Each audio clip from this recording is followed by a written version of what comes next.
អរគុណព្រះអាចារ្យព្រះដែលពូបំផុតនៃទូមង្គមយើងខ្ញុំថ្ងៃនេះជាថ្ងៃដ៏បរិសុទ្ធដែលទូមង្គមកូនទាំងអស់ទាំងទូមង្គមទាំងលោកគ្រូអ្នកគ្រូបានចូលរួមមកតាមមង្គមព្រះអង្គជាសរសើរនៅព្រះនាមព្រះអង្គព្រះចាស់សូមវត្តមានទ្រង់គង់នៅកណ្ដាលចំណោមទូមង្គមយើងខ្ញុំទាំងអស់គ្នាទូមង្គមយើងថ្វាយគុណព្រះអង្គសិក្សាព្រះបន្ទូលព្រះអង្គស្ដាប់ព្រះបន្ទូលព្រះអង្គឲ្យចងចាំឲ្យបានយល់អំពីអត្ថន័យដែលព្រះអង្គចង់មានព្រះបន្ទូលទៅកាន់ព្រះចាស់ទូមង្គមយើងខ្ញុំសូមអរគុណសូមថ្វាយគុណព្រះអង្គប្រកាសកម្មវិធីព្រះបន្ទូលព្រះអង្គនិងការព្រះបន្ទូលព្រះអង្គក្នុងព្រះនាមព្រះម្ចាស់ព្រះយេស៊ូវគ្រីស្ទ Amen. Okay, let's do together one by one. First verse, sister. Next verse, brother. អញ្ចឹងយើងអានម្នាក់មកខដំបូងលោកស្រីក្រោយមកលោកប្រុសស្រីមកទៅប្រុសអាណាមកខ Okay, let's do together. Moi, pi, bai.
ออกให้ก่อน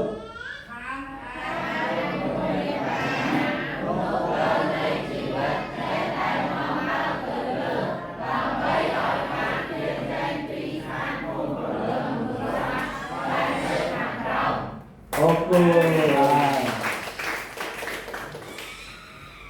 Okay. Still we will talk about the Bible. យើងមកសិក្សាជជែកអំពីព្រះគម្ពីរ Last time we already talk about the creation, how God created everything. យើងមកដល់ប្រាប់ថាកន្លងមកហើយយើងមកបានសិក្សារៀនអំពីព្រះជាអ្នកបង្កើតគ្រប់យ៉ាងទាំងអស់ And what is the purpose of humans in the world? ហើយនិយាយអំពីមនុស្សនៅលើផែនដីនេះ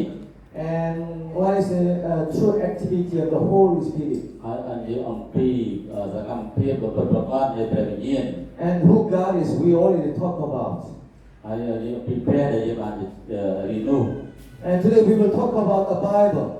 ថ្ងៃនេះយើងនិយាយពីព្រះគម្ពីរម្ដង Okay, as we knew, God created human as a love of Christ. ចឹងយើងដឹងហើយថាព្រះម្ចាស់ប្របង្កើតរូបមកជាតួអង្គនៃសេចក្តីស្រឡាញ់របស់ព្រះ And in the Bible there are lots of the proofs. ហើយនៅក្នុងព្រះគម្ពីរគឺពោរពេញទៅដោយផុសតាងជាច្រើន Put it there, proofs,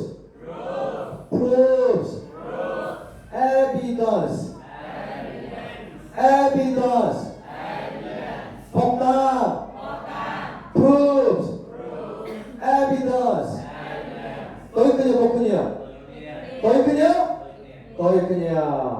So in the Bible there are lots of the proofs how God created everything. ចឹងនៅក្នុងព្រះគម្ពីរគឺពោរពេញទៅដោយផុសតាងជាច្រើនដែលព្រះម្ចាស់ទ្រង់បង្កើតនោះ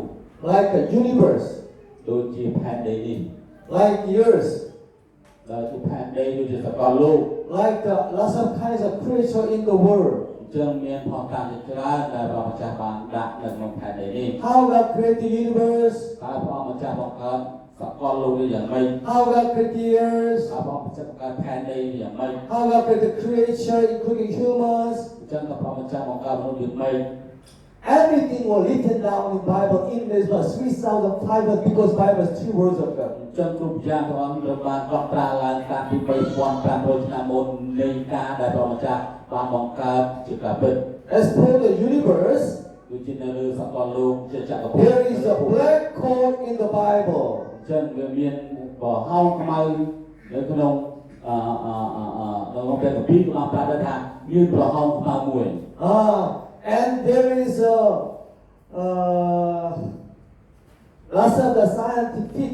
facts regarding the universe, such as Orion and the Pleiades, some kind of specific star. Orion is like a sun. 3 stars, sun is called the Orion. God created Orion in the sky. God created Pleiades in the sky, in the universe. And when they observed the Orion and Pleiades, it was made as Bible told us. ចឹងនៅក្នុងផែនដីនោះទេព្រះម្ចាស់បង្កើតភពជាច្រើនដែលមានពលឺចេញជាតាមរយៈផ្កាយដែលគឺថាទូនេះក៏ភពទាំងអស់មិនមែនព្រះបង្កើតតែភពពិភពលោកនេះតែប៉ុណ្ណោះទេជាទាំងអស់នោះគឺទាំងផ្កាយទាំងភពផ្សេងទាំងអស់គឺព្រះអង្គបង្កើតទាំងអស់ហើយបញ្ចេញពលឺមកឯង So in the Bible there is a lot of the proofs about the universe, the earth, creature. ចឹងនៅក្នុងព្រះគម្ពីរមានផុសតាងជាច្រើនដូចជាភពផែនដីហើយនឹងគ្រប់យ៉ាងនៅលើផែនដីរបស់បង្កើតនោះ As for the earth, there are many kinds of scientific facts in the Bible. ហើយក៏មានពីសម្គាល់ជាច្រើនដែលបងប្រាប់នៅក្នុងព្រះគម្ពីរដែរ Like in a core there is a burning fire. In a core in the world there is a burning, in the earth there is a burning fire. ទាក់ទងនឹងការដែលការឆេះ In a core ណា in a core there is a burning fire. ចឹងនៅក្នុងស្នូលផែនដីក៏មានភ្លើងឆេះដែរ And the Bible said God made the earth as a moving part. And the surfaces they are moving like Africa continent, America continent, Asia continent. They are moving. They are floating in the earth. ចឹងអង្គថាផែនដីត្រូវបានចងហើយរវីនៅក្នុងព្រះគម្ពីរនិយាយថាផែនដីវិលនៅក្នុងទ្វីបអាស៊ីក៏ទ្វីបអាហ្វ្រិកក៏អឺរ៉ុបក៏គឺផែនដីវិលរហូតតែនៅក្នុងនេះគឺព្រះគម្ពីរបានកត់ត្រាទុកតាំងពីបីប្រកាសថាមុនហើយមកតែព្រះគម្ពីរថាផែនដីវិលមែន No, Asia continent, America continent, and the Europe continent, they are moving just like this, slightly, just a little bit. That's why earthquake take place, earthquake, when they move together. And they were gathered, and when they separate from together, there is a big ocean. ចឹងទ្វីបអាស៊ីទ្វីបអឺរ៉ុបទ្វីបអាហ្វ្រិកក៏ដោយពេលដែលវាផែនដីវាវិលជុំវិញទៅគេថាក៏មានរំជួយផែនដីហើយនៅជុំវិញផែនដីនេះក៏ពោពេញទៅដោយមហាសមុទ្រដែរសមុទ្រព័ទ្ធជុំវិញទាំងអស់ផែនដីនេះ Like this in the Bible, there are many kinds of proofs how God created everything because prayer can be the God. ចឹងដោយសារព្រះគម្ពីរគឺព្រឹកតាក់ទងនឹងផុសតាំងជាច្រើនក្នុងព្រះគម្ពីរនេះវាមានមែនចឹងបានគេសម្ដែងប្រាប់ថាព្រះគម្ពីរនេះគឺពិត But humans believe evolution theory. ប៉ុន្តែមនុស្សមួយចំនួនគេអត់គិតចឹងទេគេគិតថាគេជឿជាក់ទៅលើការវិវត្ត Humans believe in reincarnation. ហើយមួយទៀតគេជឿទៅលើវាលវដ្តសង្សារដែលទាក់ទងថាកើតចាស់ហើយស្លាប់កើតស្លាប់វិលជុំវិញអញ្ចឹង Okay, which is right? Evolution, reincarnation, or creation? Which one? តើមួយណាត្រឹមត្រូវទាក់ទងនឹងផុសតាំងរបស់ព្រះបង្កើតទាក់ទងការវិវត្តតែថាគេជឿទៅលើកើតហើយស្លាប់ហើយកើតវិញ Which one is right? តើមួយណាត្រឹមត្រូវ Huh? Creation is right because there are lots of proofs. Evolution, reincarnation, no proofs. អញ្ចឹងការថាមនុស្សវិវត្តកើតពីស្វាពីអីមកអីហ្នឹងគឺអត់ត្រឹមត្រូវទេហើយមួយទៀតថាកើតហើយស្លាប់ហើយកើតហើយស្លាប់អត់ទៅណាទេតែកើតស្លាប់ហ្នឹងក៏អត់ត្រឹមត្រូវដែរអ្វីដែលត្រឹមត្រូវនោះគឺនិយាយអំពីការបង្កើតផែនដីនេះគឺនៅក្នុងព្រះគម្ពីរ Repeat that again in English. សូមថាតាមវត្តជាភាសាអង់គ្លេស Creation. Evolution.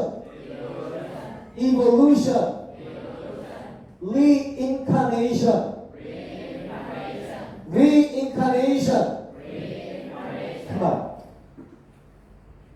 ការបង្កើតការវិវត្តវាលវដ្តសង្សារ Amen. Evolution. Amen. ការវិវត្តទៅពីសត្វទៅជាមនុស្សនោះអត់ទេ Reincarnation. Amen. វាលវដ្តសង្សារកើតចាក់កើតស្លាប់នោះក៏អត់ដែរ Creation. Yes. ការដែលបង្កើតមកនោះគឺជាការពិត Amen. Because no proofs but proofs in Bible. ប៉ុន្តែទាំងអស់នោះមានផុសតាងទេតែនិយាយពីការបង្កើតគឺមានផុសតាងនៅក្នុងព្រះគម្ពីរ And the main reason to create human is to let them be a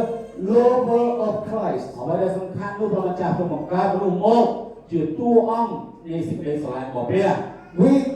We were formed as a lover of Christ. That's why without getting love from God, we cannot be satisfied at all. ចឹងព្រះម្ចាស់បង្កើតគូរូបរាងកាយមកដូចជាអង្គទ្រង់ចឹងហើយជាតួអង្គនៃស្រឡាញ់បើមិនដូចនោះទេមិនបានស្រឡាញ់មិនបានទេយើងក៏មិនត្រូវបានសង្គ្រោះដែរ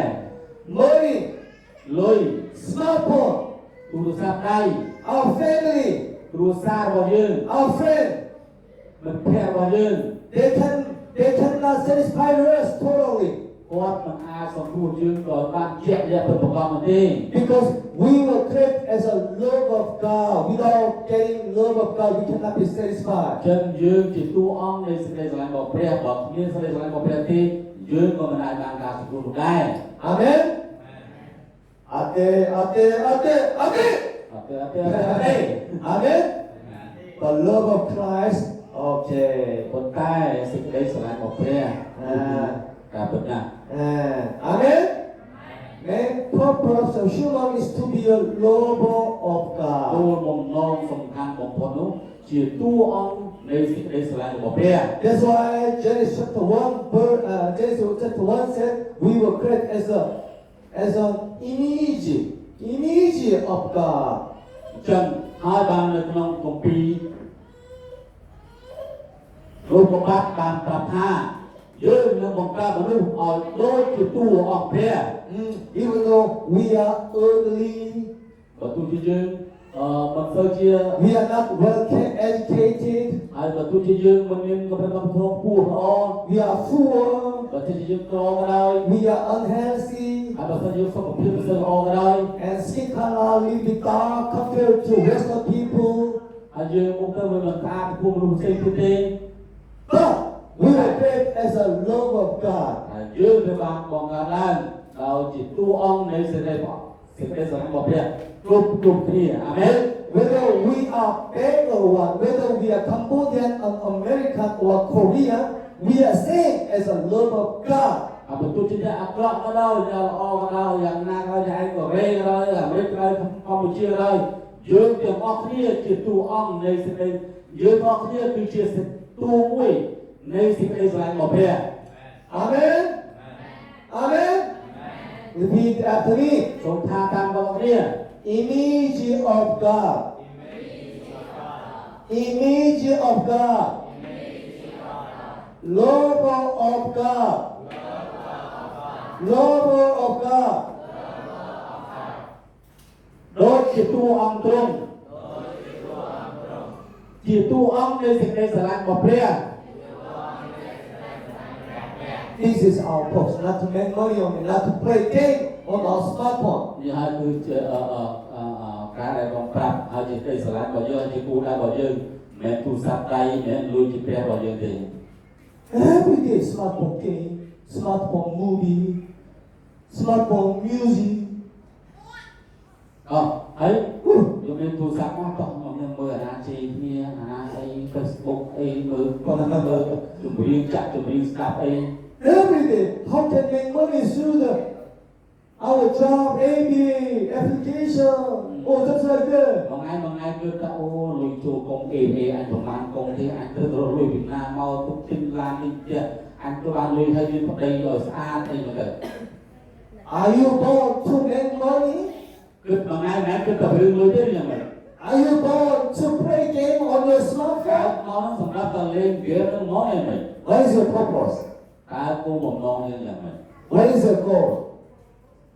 What is your goal?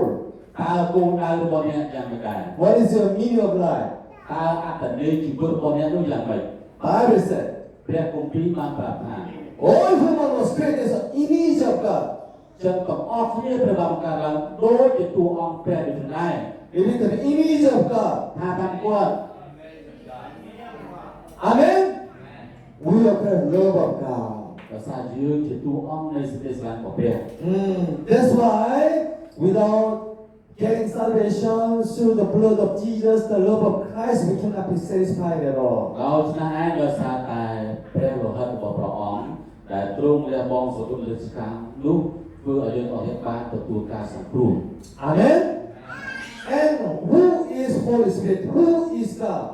តើអ្នកណាទៅជាព្រះវិញ្ញាណហើយអ្នកណាទៅជាព្រះ The Holy Spirit is true God,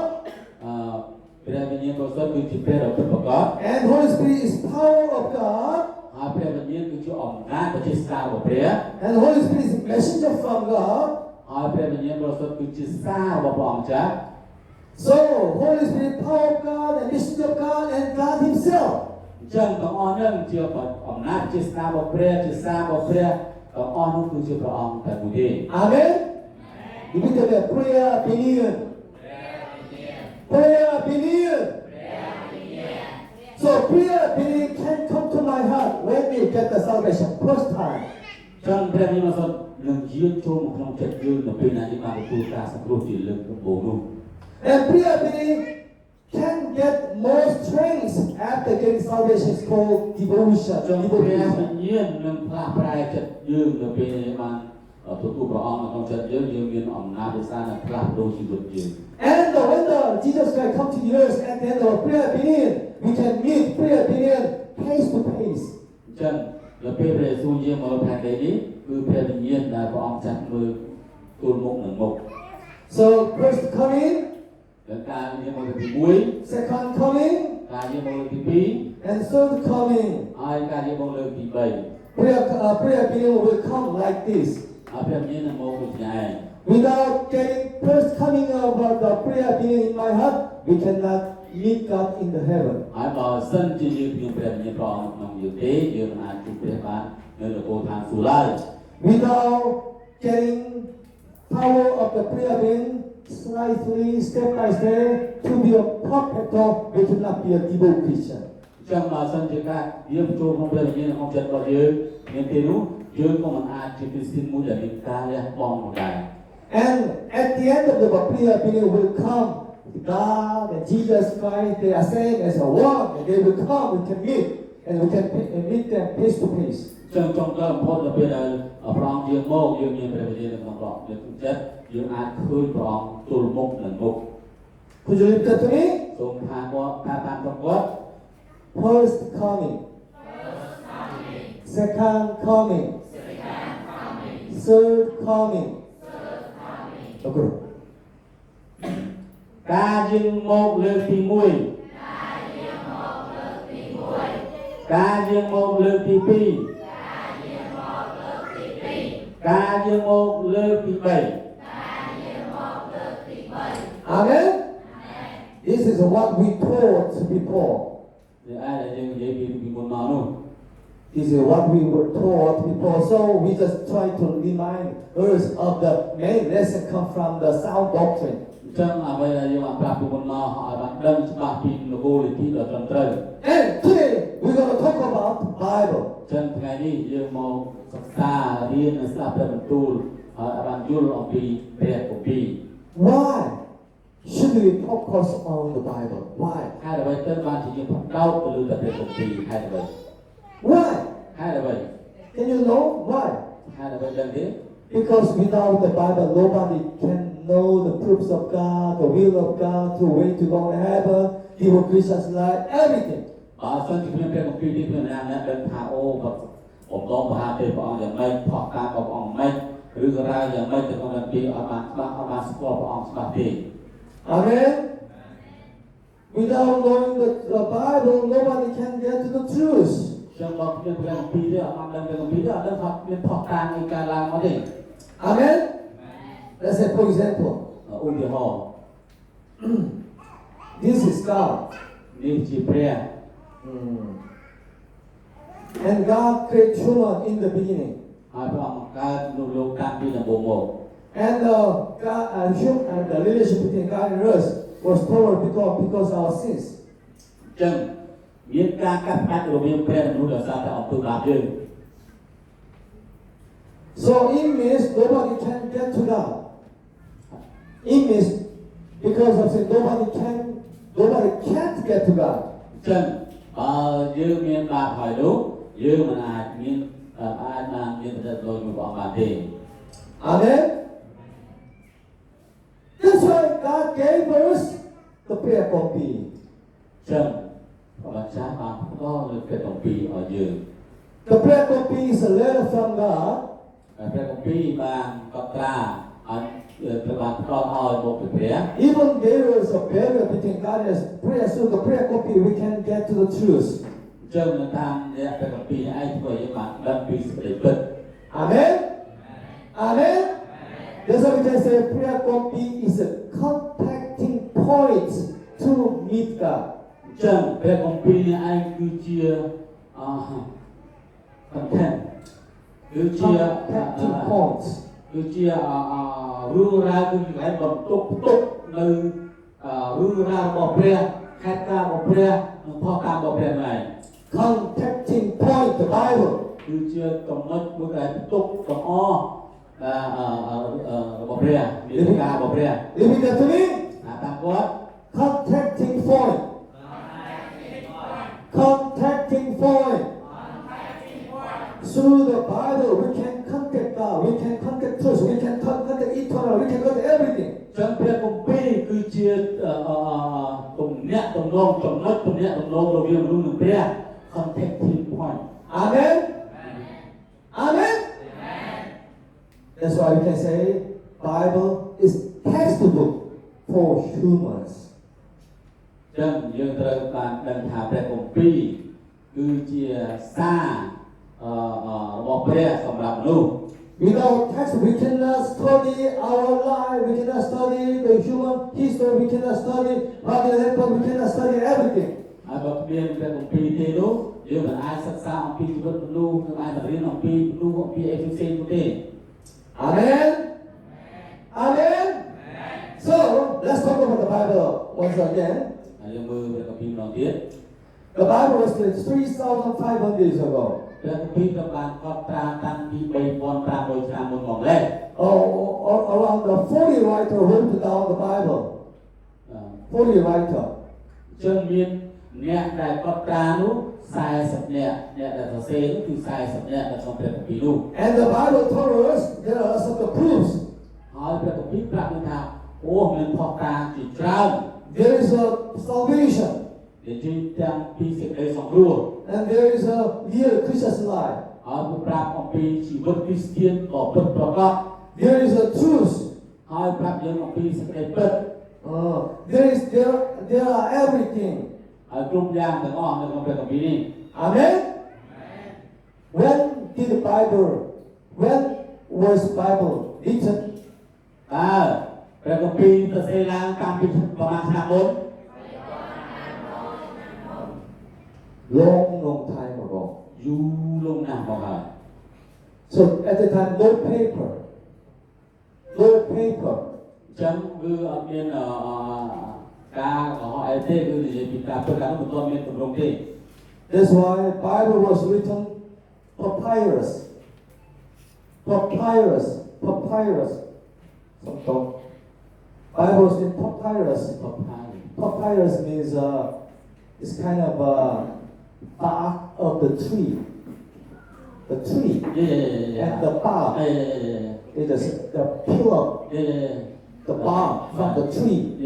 Just like that. That's called papyrus. អញ្ចឹងព្រះគម្ពីរគឺដូចជាស្នូលមួយអញ្ចឹង I have that kind of papyrus come from the Egypt. អូឥឡូវក៏មានស្អីគេ This papyrus. អានេះគេហៅស្លឹករឹតឬក៏អីខ្មែរហៅស្លឹករឹតបាទសម្រាប់ស្លឹករឹតនេះ This one, $1. This one, $1. អំពីហ្នឹង$1 At the time, no paper in the world. That's why they just use that kind of papyrus from Egypt. នៅក្នុងនិយាយពីព្រះពីជំនាន់នោះយកអាថ្ងៃមកសរសេរមកកត់ត្រាទុកអត់ទាន់មានกระดาษអត់ទាន់មានអីទេ 3,500 years ago. 3,500ឆ្នាំនោះគេប្រើហ្នឹង Because Bible is too old. ចឹងព្រះគម្ពីរគឺចាស់ណាស់ But even though Bible is too old, Bible can show us proofs from the beginning to the end of the ចូលតាម world. ជាព្រះគម្ពីរហ្នឹងមកប្រាប់យើងពីសេចក្តីពិតទៅក្នុងព្រះគម្ពីរហ្នឹងឯងហើយក៏ជាប្រាប់យើងអំពីផុសតាងដែរ Now we are here 2025. ឥឡូវយើងមកដល់ឆ្នាំ2500ឆ្នាំឆ្នាំ2025ហើយ But Jesus was born 2,000 years ago. ចឹងព្រះអង្គម្ចាស់ទ្រង់កើតប្រសូតមកតាំងពីពីរាប់មកគឺមានរយៈពេល2025ឆ្នាំហើយ The Bible was written long time ago, 3,500 years ago. ចឹងមុនព្រះយេស៊ូវប្រសូតនេះព្រះគម្ពីរនេះបានកត់ត្រាឡើងតាំងពី3,500ឆ្នាំមុនព្រះយេស៊ូវមកទៀតបើបូកចូលទៅវាប្រហែលជា50,000ឆ្នាំជាងហើយ Amen. How old is Bible? តើព្រះគម្ពីរមានអាយុកាលប្រហែលហើយ Eh? Repeat that to me. 3,500 years ago. ថាតាមគាត់3,500ឆ្នាំមុន At the time, Bible was in the papyrus. ចឹងព្រះគម្ពីរក៏បានសរសេរឡើងដល់ស្លឹករឹតមែនទេ Repeat that to me. Repeat that to me. សូមថាតាមគាត់ Papyrus. Papyrus. Not paper, papyrus. មិនក៏ដាក់ទេណាមិនក៏ដាក់ទេ Long time ago. ជាយូរខែឆ្នាំណាស់មកហើយ The Bible can show us beginning to the end of the whole human ព្រះ history. គម្ពីរក៏បានប្រាប់យើងតាំងពីចំណុចដំបូងរហូតដល់ទីបញ្ចប់ Like a prophecy, ទាក់ទងនឹង like a fulfillment of the prophecy. តាម From the beginning to the end, there is a prophecy and fulfillment. Prophecy and fulfillment. ចឹងតាំងពីនៅដំបូងដល់ទីបញ្ចប់ទាំងមានទាំងការព្យាករណ៍ទាំង Amen. Amen. That's the plus side. Yeah. ខាត់មកខាត់ You, no. បងបង On time. ត្រូវមកពេលត្រឹមត្រូវហើយខ្លួនឯងមកអង្គុយមុខមកបងខ្លួនឯងខ្លាចតែអង្គុយតែពីក្រោយចុងឯនោះចឹង Okay. So in the Bible there are lots of things. ចឹងក្នុងព្រះគម្ពីរមានគ្រប់យ៉ាងទាំងអស់ ទី 1 proofs. អស់ការ ទី ទី2 salvation. សេចក្តីសង្គ្រោះ ទី ទី3 Christ's life. ជីវិតគ្រីស្ទាន ទី ទី4កត់ទុក doctrine. ទីកែត្រឹមត្រូវ ទី ទី boy ទី5 5 ទី ទី all the truths. ការពិតទាំងអស់សេចក្តីពិត Compared to the Bible, Sasana has their religious book. ចឹងបើប្រៀបធៀបទៅសាសនាគឺសាសនាគាត់តែជាសុភឺទេ Religious book, Hinduism and the Buddhism, there are many religious books, but no proofs. ចឹងបើប្រៀបធៀបទៅខាងសាសនាផ្សេងៗដូចជាសាសនាហិណ្ឌូទាំងអស់ទេហ្នឹងគឺគាត់តែជាសុភឺទេវាអត់មានផតាសោះ There are many religious books, but they didn't have any proofs, any solution, any right នេះ line. ជាសុភឺរបស់សាសនាតែគម្ពីរគឺនៅក្នុងនោះមានផតាមានការសង្គ្រោះនេះផ្សេង Amen. My grandfather was monk. កាលពីមុនពុកតារបស់គាត់គឺជាលោកសង្ឃ My grandfather built a big Buddha temple in the Korea. ហើយ Big គាត់ Buddha តា temple. របស់គាត់បានសាងសង់វត្តដ៏ធំនៅប្រទេសកូរ៉េ I used to bow the Buddha many ហើយ times. គាត់ក៏ធ្លាប់ចឹងដែរគាត់ទៅថ្វាយបង្គំចឹងទៅជាច្រើនដង I respect Buddha as a good person but not prayer. តែគាត់អានគម្ពីរព្រះពុទ្ធទៅថាអូព្រះពុទ្ធគឺជាតួអង្គមួយដ៏ល្អប្រសើរ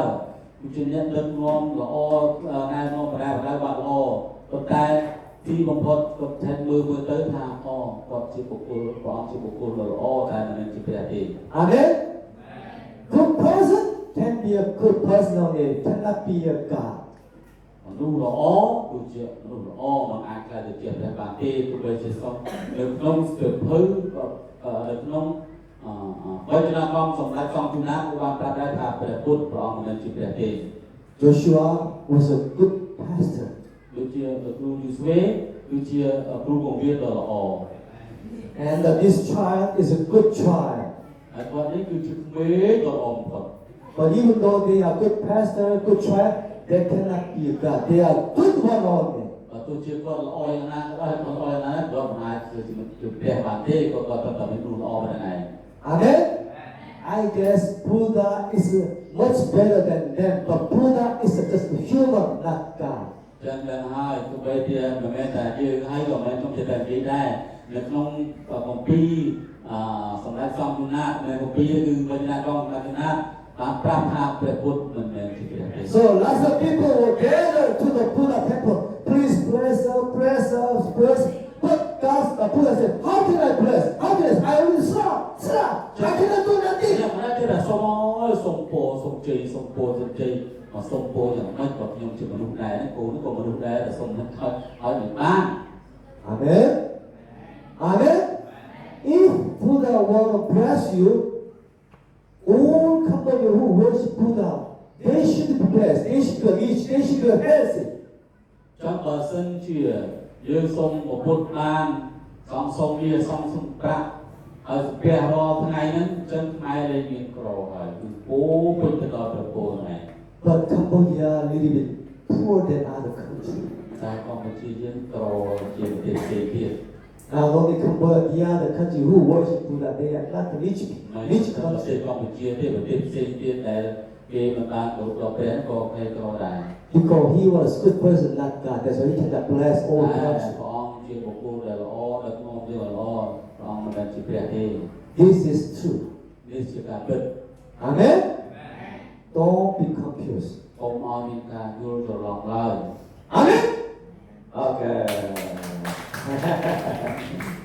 So, religion, Bible, tôi không có khuyên. អញ្ចឹងសាសនាហើយនឹងព្រះគម្ពីរតើដូចគ្នាអត់ có khuyên. គ្នា So, kuchuri pitachuri ទូថាតាមរបស់គ្នា proves salvation. Christian's life. Doctrines. Truth. You know? You know? You know? You know? You know? You know? You know? You know? You know? You know? You know? You know?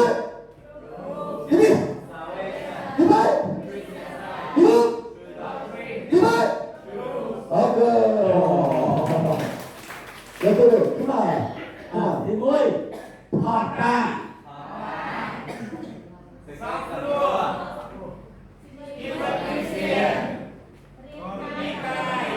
គោលពីដល់ទៅ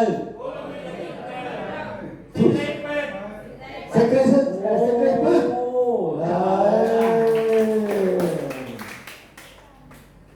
So unfortunately, lots of people misunderstood the meaning of the Bible. ចឹងជាអកុសលអាក្រក់មួយដែលមនុស្សជាច្រើនក៏បានយល់ច្រឡំ That's why they are trying to worship without knowing salvation. ចឹងគេព្យាយាមសាបគុំឲ្យមានសេចក្តីសង្គ្រោះ Because the other people, they are trying to worship God without standard of our peace life. Standard of peace life. It means they didn't follow Bible. ចឹងគេព្យាយាមផ្សាយគុំតែតាមចិត្តគេទៅវាមិនទៅតាមព្រះគម្ពីរ They just focus on their feeling, their emotion, their denominational teaching, not the Bible. តាមអារម្មណ៍គេតាមការគិតរបស់គេទៅទីណាគេឃើញអីមួយមួយសុភ័ក្រគឺដើរធ្វើធំអីស្មើទៅអូគេផ្សាយគុំអូសូមម្ចាស់ទឹកម្ចាស់ដីទូខ្ញុំគេអត់បានទៅកាន់គុំទៅស្អីទៅទេតែគេទេ And some denomination they focus on the other kind of Bible, not true Bible. ប៉ុន្តែគេកាយមួយផ្សេងទៀតឬក៏គឺកាយមួយទៀតគឺគេបង្កើតគម្ពីរមួយទៀតគេបង្កើតគម្ពីរឯងទៀតគម្ពីររបស់គាត់នេះខែគម្ពីរគេមួយទៀត This church try to give the money every Sunday. When you come, $3, $5, $3, $5. ចឹងក្រុមនេះទៅពេលណាដែលគេប្រើលុយទៅពេលណាមកពហិនបាទទៅតាមម្នាក់គឺគេគឺជាជួលមនុស្សឲ្យមកពហិនចឹង They are now following the Louis, not the prayer copy. ចឹងគេអត់បាននិយាយពីរឿងគម្ពីរទេគេទៅរត់ទៅថ្ងៃអាទិត្យមកគេមកលុយ So the reason of the true priority of the Bible is getting salvation. ចឹងអ្វីដែលយើងចង់បានពីព្រះគម្ពីរនេះគឺសេចក្តីសង្គ្រោះរបស់យើង Repeat that to me. ថាតាមគាត់បងប្អូន First priority. First priority. Priority means what should we do? First of all, this is priority. So first priority in the Bible is to get the salvation. ចឹងទ្រព្យសម្បត្តិទីមួយដែលយើងចង់បាននោះគឺអីគេសេចក្តីសង្គ្រោះ Now, repeat that to me. First priority. Come on. ទ្រព្យសម្បត្តិទី1សេចក្តីសង្គ្រោះ Amen. Without getting salvation, why should we study